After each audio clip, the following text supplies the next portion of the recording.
everybody, it's Eddie with California Educators Together. We're at Ukiah High School here in Ukiah and Mendocino County, where we've had the opportunity to view a couple of great lessons with Buffy Schmidt. The lesson that we're going to be reviewing right now is going to be her Level 1 Northern Pomo language class. Look forward to all the great learning and also giving you access to some of these resources. My name is Buffy Campbell Schmidt. I'm the first ever Northern Pomo language teacher, and I am so blessed to be able to teach at Ukiah High School. It is real important that my students, all my students, learn a Northern Pomo introduction, which is the way we tell who we are and who our people are. It's not just saying, my name is Buffy. Mahim Chadwe Kedina, Jamiana, Shokoa Keana, Ami A, James Na, Sacramento Kemona, Ami Te, Stellana, Shokoa Kemana. I acknowledge and respect them on Yamobita territory. In Native Pomo country, we say who our family is and where the place that we come from. Ami A, Juan Soriana, Ukiah Mona. It's my native language, so the opportunity of learning your own native language is kind of, I have to take it. It's really just a beautiful thing to hear my students also learn that. I acknowledge with respect that I'm on the Yamobita territory. Mainly what I'm doing with them is building up their vocabulary so that they can create more complex sentences. Kim Hadaway Kedina, Kamea Ana, Shodakai Keana, Ami A Kregna, Shodakai Kemona. I acknowledge with respect that I'm on Yamobita territory. And so when I say who my parents are and who their parents are, you not only hear who I am, who I come from, but you also hear that I might be your relative.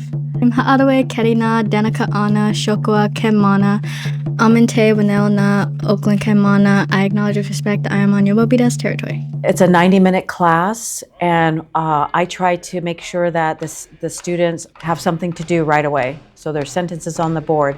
And I do this with every class so that every class they come in. So I write sentences in Northern Pomo without the orthography, without the English translation. I usually write 7 sentences on the board. And then the students are supposed to start writing those in their notebooks, translating them to English, and also adding the orthography.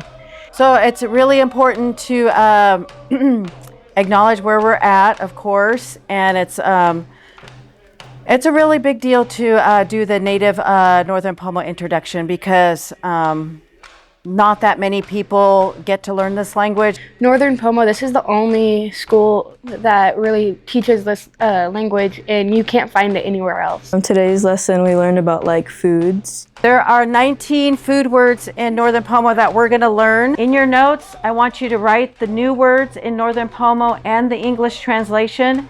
Also in your notes, you're going to write the example sentences. I still have to prompt them with written conversations. I'll give it to them in English and they'll translate it to Northern Pomo, and then they'll ask the next student that question, and the next student answers that question. My students repeat the new words 3 times each, and sometimes I'll have them do it individually. Like if I notice that my students aren't paying attention, or I notice that some students are kind of disengaged, so they're learning on different levels. All right, and then here's the fluent speaker. Sha. Sha. Okay. Sha is not long and low. We have another word that looks very similar to this, remember? It's long and low, sha, and that means arm or wing. Sha, it goes up high at the end, means fish. All right, could we all say that together? Sha. Sha. Sha. Sha. Sha. And one more time, sha. Sha. Some of those words were borrowed from Spanish because those words like rice, adosa, is a Spanish influenced word. We borrowed because that wasn't a Northern Pomo food source. But because a new community comes in and you want to be able to communicate with them, sometimes you borrow words. All right, everyone together, adosa. Adosa. Adosa. Adosa. One more time, adosa. Adosa. So your sentence you're writing there is, this is my rice. Ke adosa nam alna. I chose this class because I thought it would be really cool to learn more about my culture since I am also native.